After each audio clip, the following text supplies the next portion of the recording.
하나님의 주신 말씀을 경청하도록 하겠습니다. 마태복음 24장 29절로 30절 말씀입니다. 제가 받들어 읽어드립니다. 그날 환난 후에 즉시 해가 어두워지며 달이 빛을 내지 아니하며 별들이 하늘에서 떨어지며 하늘의 권능들이 흔들리리라.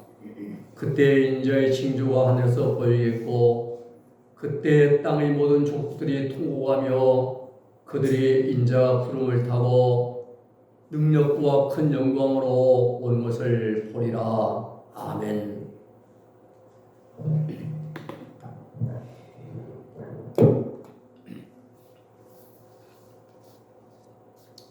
많은 사람들이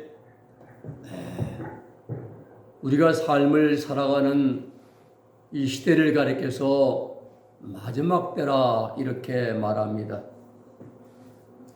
마지막 때를 다른 말로 하면은 마지막 세상의 종말을 이제 말합니다. 즉 말세를 말합니다. 지금 우리가 삶을 살아가고 있는 이 지구, 땅덩어리를 보면 잘 알 수 있습니다. 지구의 온난화로 인하여 지구가 바뀌어서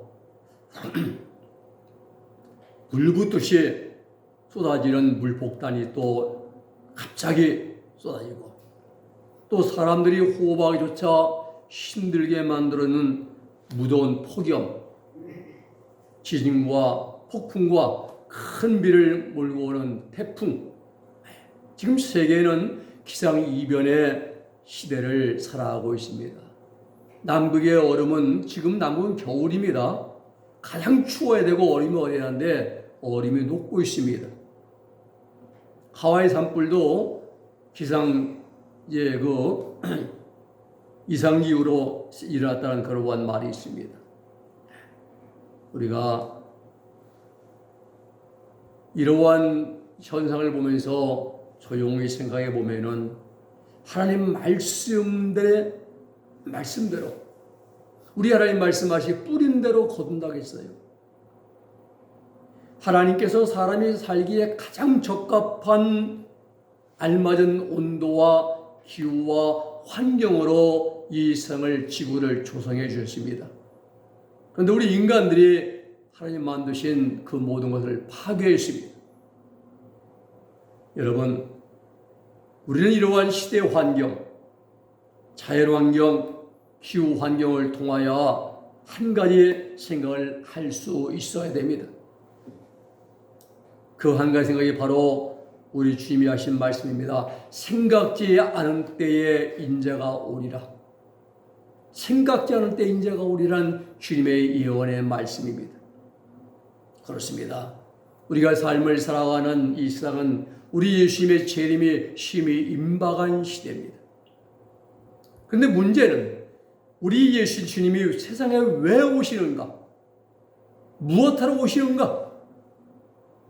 예수님께 왜 다시 세상에 재림하시는가에 대하여 많은 사람들이 알지 못하고 있습니다. 알려고 하지 않습니다. 교회에서 가르치지도 못합니다. 그러기에 사람들은 자기 좋은 대로, 자기 속인 대로 하나님의 말씀을 해석하고 주석을 답니다. 어느 유튜브 제목을 보니까는 러시아와 우크라이나 전쟁에서 핵을 사용하게 되면 이것이 여섯째 나팔지향 핵전쟁이다 라고 이제 그렇게 제목이 달려 있어요. 근데 이건 전혀 맞지 않는 그런 말입니다. 성경을 너무 몰라요. 아직 대환란에 안 들어갔습니다. 첫째, 둘째, 셋째, 넷째 나팔장, 1400년 3분의 1 그 흉년 기근장 나팔도 아직 안 부러졌습니다. 또 5번째 나팔장인 황충장도 아직 일어나지 않았습니다. 그런데 여섯째 나팔장이 일어난다는 겁니다. 너무 얼토당토한 말을 그렇게 해대고 있어요. 오늘 여러분, 하나님께서 정해놓으신 인류 심판의 계획, 시간표는 아주 정확합니다. 1.1획도 오류가 없습니다. 계시록 1장 1절부터 마지막 22장 이제 마지막 절까지 시간적으로, 시대적으로, 환경적으로 아주 일목요연하게 잘 질서 있게 기록되어 있는 하나님의 인류 심판 계획이 바로 묵시록입니다. 이런 하나님의 계획을 전체적으로 보지 못하고 한 부분만 떼어가지고 그것을 해석하려고 하다 보니까는 오타가 나오고 에러가 발생합니다. 그 피해는 그 말을 듣고 따르는 모든 자들에게 고스란히 돌아갑니다. 그러므로 우리는 바르게 알아야 됩니다. 오늘 아침에 말씀의 제목은 주님이 재림하시는 목적입니다. 우리 예수님이 세상에 왜 오시냐 이거예요. 왜 예수님이 다시 세상에 오시는가? 무엇 때문에 세상에 내려오시는가? 무슨 목적에서 무엇을 하시려고 세상 끝날에 다시 오시는 것인가에 대해서 말씀을 상고하면서 은혜를 함께 나누고자 합니다. 첫째는 익은 열매 추수하러 오십니다. 마태복음 13장에 보면은 주님 재림에 대한 그 목적 가운데 한 가지가 잘 기록이 되어 있습니다. 무엇입니까? 익은 열매 추수하시는 말씀이 나와요. 마태복음 13장 30절 말씀이죠. 굵다 추 때까지 가만두어라. 알곡과 가라지를 가만히 놔두랍니다. 추 때에 내가 나머지 수꾼에게 말하기를 가라지는 먼저 거두어 불사르게 탄으로 묶고 곡식은 모아 내 곡간에 넣으라 하리라. 그때 언제면 추수 때, 추수 때 사단의 일꾼들, 불법을 행하는 자들, 거짓 그리스도인자들, 거짓 선지자들, 배교자, 음료, 가라지들 거두어서 불사르게 내어주신다 이 말입니다. 그리고 마태복음 13, 39절 40절의 말씀 보면은 가라지를 심은 원수는 마귀요 추수 때는 세상 끝이요 추수꾼은 천사들이니 그런즉 가라지를 거두어 불에 사르는 것 같이 세상 끝에도 그러하리라 말씀합니다. 가라지를 불사르는 때가 언제라고요? 세상 끝이라고 말씀했습니다. 여기서 세상 끝은 언제냐면은 우리가 세상이 죽는 날이 끝이 아니라 예수님이 세상에 재림하시는 때가 바로 세상 끝입니다. 그러므로 우리 주님의 재림의 목적은 익은 열매 추수해서 천국 국가에 넣으시고 가라지들을 묶어서 이들의 교주들, 타락한 자들, 이제 악으로 익어진 자들 이를 다 묶어서 지옥불에 던져 넣으시려고 세상 끝에 이 땅에 다시 오시는 것입니다. 그러므로 우리 주님이 재림하시는 목적은 영적으로, 육적으로, 인격적, 행실적으로 익어진 그러한 열매들을 추수하러 오시는 것입니다. 이러한 주 예수님의 추수의 원리, 천국 추수의 원리가 마가복음 4장 26절로 9절에 잘 기록되어 있습니다. 주님 말씀이십니다. 또 가라사대 하나님의 나라는 사람이 씨를 땅에 뿌린 것 같으니 저가 밤낮 자고 깨고 있는 중에 하는 중에 씨가 나서 자라되 그 어떻게 된 것을 알지 못하느니라. 땅이 스스로 열매를 맺되 처음에는 싹이요 다음에는 이삭이요 그 다음에는 이삭의 충실한 곡식이요 열매가 익으면 곧 나설 되나니 추수때가 이루었음이라 말씀하셨습니다. 농부가 땅에다가 밭에다가 씨앗을 뿌린 농부는 바로 하나님입니다. 열매를 바라고 씨앗을 뿌렸습니다. 근데 밭은 누굽니까? 밭은 세상에 있는 땅덩어리가 아니라 사람의 마음밭, 우리 마음밭에 하나님의 씨가 뭐예요? 복음의 씨앗, 진리, 복음 진리입니다. 이 복음 진리가 우리 마음에 하나님께 뿌릴 수 있어요. 싹이 난 것은 구원받았다 이 말입니다. 믿고 구원받은 거예요. 예수님을 영접하고 초보적인 신앙생활, 주일 성수하는 거 초보적인 신앙생활입니다. 11조 드리는 거 초보적인 신앙생활이에요. 새벽 기도하는 거 초보적인 신앙생활입니다. 구역 예배 드리는 거 이것도 초보적인 신앙생활입니다. 이걸 잘하면 최고의 신앙인 줄 아는데 아닙니다. 가장 기본적인 거예요. 예수 믿고 구원받으면 새벽 예배, 새벽기도 드려야 되고 11조 드려야 되고 그리고 주일 성수해야 되고 이러한 생활이 바로 싹이란 겁니다. 싹이란 거예요. 그런데 처음 싹난 건 절대 추수하지 않습니다. 또 덜 익은 거 이제 벼에 가을 논에 벼가 딱 익어갈 때가 됐습니다. 그런 계절인데 뜬물 나오잖아요. 뜬물 나는 거 절대 추수하지 않습니다. 반드시 익은 열매가 되어야 추수합니다. 이것이 하나님께서 세워놓으신 구원의 영원 불변의 법칙이십니다. 가장 중요한 건 성장입니다. 싹이 나서 다 된 거 아니에요. 처음 예수님이 구원받아 다 구원이 완성된 것이 아닙니다. 자라가야 됩니다. 이삭이 나와야 되고 익은 열매가 되고 완전히 익어져야만이 그 곡식의 광 속에 곡간에 들어가듯이 우리도 성장해 나가야 한다 이 말입니다. 사도 요한은 우리 신앙인들의 영적 성장 상태를 세 단계로 나누어 설명을 했습니다. 요한일서 2장 14절에 보면은 아이들 단계, 아이들아, 아비들아, 또 청년들아 말씀하는데 아이들 단계는 싹이 나무로 초보적인 신앙 생활을 하는 성도들이 아이들, 영적으로 아이들 단계입니다. 청년 단계는 이삭이 나온 믿음을 가진 성도들이에요. 이삭이 났어요. 이제 영으로 가야 됩니다. 2차 연단 이후의 과정이죠. 그리고 아비들 단계는 익은 열매가 된 성도들입니다. 에베소 4장 13절에 사도 바울은 이러한 분들에 대해서 그리스도의 장성한 분량에 이른 성도들이라 말씀합니다. 예수의 장성한 분량.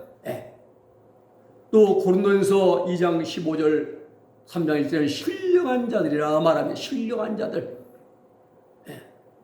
우리는 육에 속한 자들이죠. 신령한 자가 아직 아닙니다. 세상적인 소리, 육적인 소리, 또 다툼, 또 시기, 욕설, 미움, 악감정 우리는 육에 속해 있습니다. 신령한 자가 아니에요. 또 히브리서 5장 14절에 보면은 연단받아 선과 악을 아가도스, 아카쿠 선과 악을 분별한 자들이라 이렇게 표현하고 있습니다. 그러기에 우리는 다니엘서 12장 10절 말씀처럼 연단받아 스스로 정결케 하고 회개하라. 장성한 믿음을 가진 성도가 되기 위한 필수적인 조건이 바로 연단입니다. 가을 논에 벼이삭이 익어가기 위해서 반드시 무엇이 필요합니까? 따끈따끈한 가을날 햇살이 필요합니다. 필수입니다. 이제 9월, 10월에 가면 그냥 따끈따끈할 겁니다. 한낮에. 벼만이 아닙니다. 모든 것이 익어가야 돼요. 익기 위해서 가장 필요한 것이 바로 이 따끈따끈한 햇살인데 바로 연단이라 이 말입니다. 결과는 연단받아서 죄악성과 정욕으로 더러워진 내 자신의 마음과 행실이 정결케 되어지고 곧 익어져야 된다 이 말입니다. 다시 말씀드리면 성도들은 성령의 도우심과 인도를 받아 온갖 죄악의 더러운 행실을 철저히 참여하고 회개하고 잡아가면서 자기 인격 행실을 깨끗하게 빨아가야 한다는 거예요. 이게 우리의 익어져가는 모습입니다. 이것이 바로 우리가 영적으로, 육적으로, 인격적으로 익어져 간다 이 말입니다. 그러므로 예수님의 재림을 대망하는 성도들은 매일매일 죄와 허물을 맑은 물, 성령의 도우심을 힘입어서 마음과 몸과 행실을 정결하게 하며 익은 열매 되기를 힘써야 됩니다. 세상의 추수, 논밭의 모든 열매가 익어져야 됩니다. 그래야 추수해서 이제 방앗간도 가고 창고에 넣기도 합니다. 천국 추수도 마찬가지예요. 마음과 행실이 인격이 익어져야 됩니다. 예수님의 모습으로 변화되는 것이 익어지는 것입니다. 그래야 천국 곳간에 들어간다 이 말입니다. 그렇습니다. 우리 주님이 세상에 오시는 목적, 세상 끝날에 재림하시는 목적은 익은 열매 추수하시러 세상에 다시 오시는 것입니다. 두 번째는 우리 예수님의 재림의 목적은 이 죄악으로 물든 세상을 심판하러 오십니다. 우리가 구약의 예언서와 신약의 마지막 때의 말씀들을 종합해 분석해 보면은 하나님께서 예수님의 시상재림과 천년 왕국 시대가 시작되기 전에 죄악과 우상과 마귀가 가득 찬 이 세상을 대우환란으로 심판하실 계획을 갖고 있음을 알 수가 있습니다. 그러면은 누구를, 어떤 사람을 심판하시느냐? 하나님께 불순종하고 경건치 못한 자들을 심판하십니다. 베드로후서 2장 5절 10절 말씀 보면은 옛 세상을 용서치 아니하시고 오직 의를 전파하는 노아와 그 7 식구를 보존하시고 경건치 아니한 자들의 세상에 홍수를 내리셨다 말씀하십니다. 소돔 고모라 성도 마찬가지입니다. 멸망하기로 이제 정하여 놓고 재가 되게 하사 후세에 경건치 않은 자들에게 본을 삼았으니 저 무고한 자의 행실을 인하여 고통하는 의로운 의인 롯을 건지셨으니 라고 말씀하고 있어요. 죄악 세상을 심판으로 이제 이 땅에 오신다는 사실이죠. 그런데 주께서 경건한 자는 시험에서 건져내시고 불의한 자는 형벌 아래에 두어서 심판날까지 지키시며 육체를 따라 더러운 정욕 가운데 행하며 주관하는 일을 멸시한 자들에게 특별히 형벌할 줄을 아시느니라. 이들은 담대하고 고집하며 떨지 않고 영광 있는 자를 회방한다라고 말씀합니다.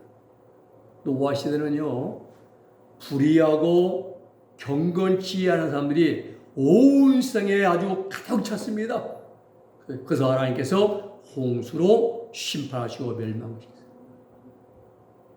노세 시대, 소돔 고모라성 음란이죠, 남색이죠, 에이즈, 동성연애자들이잖아요. 이런 것으로 가득 폐역으로 이제 가득 찬 땅 하나님이 유황불로 심판하였습니다. 이와 같이 마지막 때도 하나님께서 온 세상에 살고 있는 대부분의 사람들이 사고 팔고 먹고 마시고 즐기고 놀고 구경가고 시가고 장가가고 이런 취하고 육적인 삶에 푹 빠져 살아가는 하나님 잊어버리고 불의와 폐역과 우상으로 가득 찬 세상을 보시고 재림주를 보내서 심판하신다는 것입니다. 그럼 어떻게 심판하시느냐? 불신과 죄악과 우상으로 가득 찬 죄악성을 심판하신 하나님의 계획 과정입니다. 먼저 온 세상에 극심한 흉년 3분의 1 흉년재앙으로 심판하십니다. 땅 3분의 1, 바다 3분의 1, 물샘근 3분의 1, 천재 3분의 1. 3분의 1이 기근입니다. 흉년인데 전 세계. 지금도 물가가 굉장히 비싼데요. 이때 되면은 정말 이제 살기 힘들 때가 오죠. 그런 3분의 1 흉년재앙이 지나가면 5번째 나팔이 불어지는데 이름하여 황충재앙입니다. 계시록 9장 1절로 13절에서 진행이 됩니다. 이때 가는데 악령도 올라올 것이고 달 동안 이제 괴롭게 하고 죽지는 못하게 합니다. 고통을 주고 말입니다. 그런 다음에 1400년 후반기에 가서 유브라데강 유역에 모여있는 곳에서 전쟁이 일어난 호기멸망하는 여섯째 나팔 이제 전쟁장이 일어났는데 이때의 전 세계 사람들 3분의 1이 사람들이 죽임을 당함으로 하나님이 심판하십니다. 이 여섯째 나팔 전쟁을 통해서 적도가 나타날 준비가 갖춰지는 것입니다. 이러한 질서 정해난 하나님의 계획을 모르면 러시아와 우크라이나 사이에 핵을 쓰면 이것이 여섯째 나팔 핵정전이다 이렇게 말하는데 이건 대단히 하나님 말씀과는 전혀 상관이 없는 사람의 생각일 뿐입니다. 여세나팔 재앙을 통하여 나타내는 적을 통해서 온 세계에 적들의 우상이 세워지게 됩니다.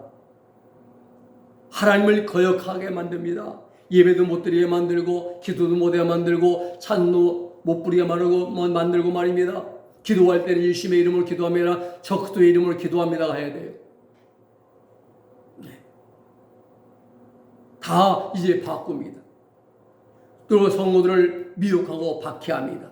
이러면서 하나님이 예정하신 순교의 수가 계시록 14장 13절에 가서 순교의 수가 충만히 채워집니다.